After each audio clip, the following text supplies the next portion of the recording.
In March, I joined 366 of my colleagues here in the House in sending a letter to the President where we outlined our concerns and requirements for any nuclear deal with Iran.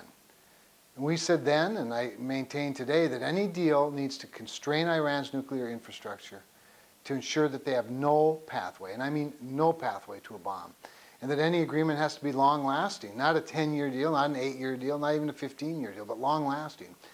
Additionally, that any inspection and verification regime has to allow for short notice access to suspected nuclear sites, and this is a big one. There have to be restraints on Iran's nuclear program, they must be verifiable, and they have to last for decades. So the inspectors have to be able to come and go as they please, not as Iran pleases.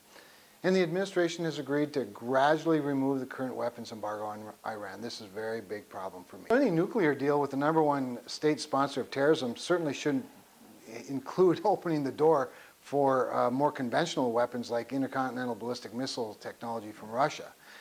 All that just does is further destabilizes the region and certainly threatens our nation's security and the security of the entire Middle East.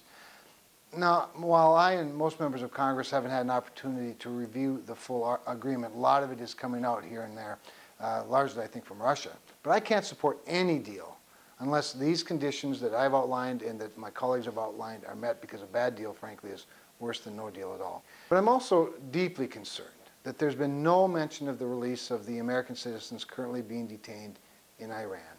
It is discouraging to know that the #1 state sponsor of terrorism will suddenly have access to billions of dollars to put behind their partners, Hamas, Hezbollah, other proxies inside the borders of other Middle Eastern nations.